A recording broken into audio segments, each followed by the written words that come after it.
এক দশকেরও কম সময় আগে শহরটি আন্তর্জাতিক স্বীকৃতি পেয়েছিল নির্মল বায়ুর জন্য। পরিচ্ছন্ন আর সবুজ নগরী হিসেবেও ছিল সুখ্যাতি। সেই রাজশাহী সাম্প্রতিক সময়ে বায়ু দূষণের ঢাকাকেও ছাড়িয়ে গেছে। সুইজারল্যান্ড ভিত্তিক পরিবেশ পর্যবেক্ষণ সংস্থার তথ্য অনুযায়ী দেশের বিভাগীয় শহরগুলোর মধ্যে সবচেয়ে খারাপ বায়ুমান রেকর্ড হয়েছে রাজশাহীতে।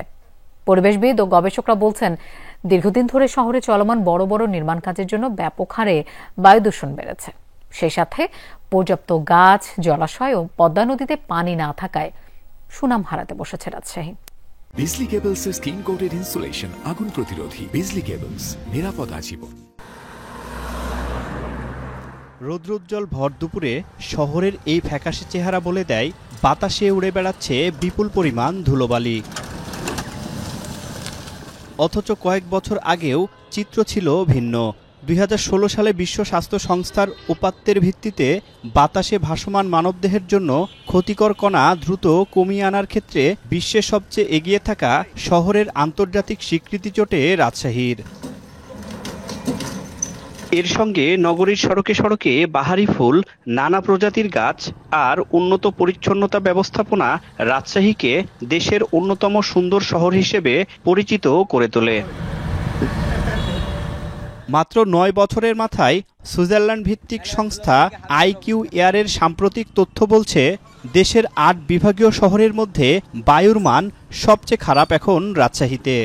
গাছগাছালি যে আমাদের অক্সিজেন দেয়, গাছগাছালিগুলো যেভাবে ময়লাতে ধুলোবালিতে হয়ে যাচ্ছে। ভালো জায়গাগুলোকে আবার ভেঙে নতুন করে ঠিক করা হচ্ছে, বা যেমন ধরেন যে বা করা হচ্ছে, ফ্লাইওভার তৈরি করা হচ্ছে। ফ্লাইওভার করার কারণে অনেক ধুলাবালির সৃষ্টি হচ্ছে। ছোট বাচ্চাদের যখন আমরা জার্নি করি অনেক জার্ম সৃষ্টি হয়, সে থেকে আপনার অনেক অ্যালার্জি জাতীয় রোগবালা সৃষ্টি হয়।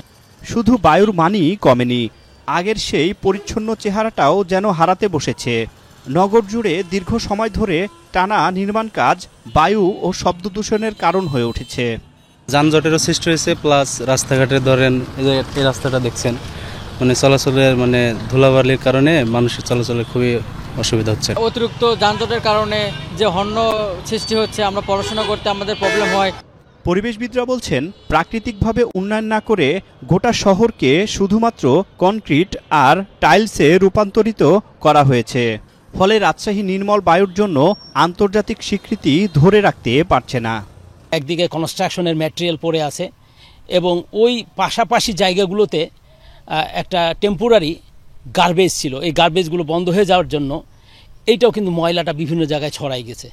রাজশাহী বিশ্ববিদ্যালয়ের এই গবেষক বলছেন, গোছানো শহর হলেও পর্যাপ্ত গাছ, জলাশয় ও পদ্মা নদীতে পানি না থাকায় দূষণ বেড়েছে রাজশাহীতে। এখন থেকেই নগরায়নের সঠিক পরিকল্পনা না নিলে বায়ু দূষণ রোধ করা সম্ভব হবে না বলে মনে করেন তিনি। ল্যান্ড ইউজ প্ল্যানিং অনুযায়ী যে পরিমাণে জলাশয়, যে পরিমাণে গ্রিন স্পেস থাকা দরকার, সেটা রাজশাহী শহরের নেই। এই প্ল্যানিংগত দিক থেকে এই দুর্বলতা আছে। তারেক মাহমুদ, যমুনা নিউজ, রাজশাহী।